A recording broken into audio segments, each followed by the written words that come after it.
Mambo ya kubomoa nyumba bila kupatia watu kukua engaged, yani business engagement, members engagement, washikadau wote inatakana wakuwe pamoja ili tuweze kufanya sisi wote maendeleo katika tauni yetu.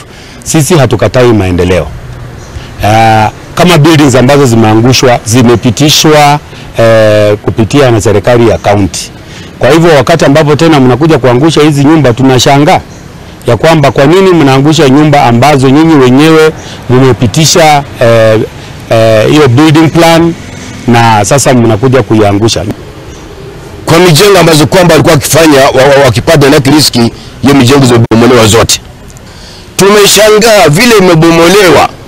Na pia hatujenda kwa shamba ya mtu, amebomoa shamba yetu, ametudhulumu.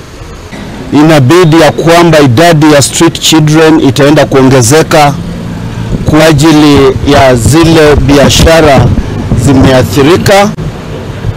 Wamama na wazee walikuwa wamechukua mikopo katika taasisi mbalimbali ya kifedha, hawajui wataanza namna gani na watalipaje. Tutana kwa pamoja, kwa sababu tunapokutana pamoja lazima tuna nafasi ya kusuluhisha changamoto hii.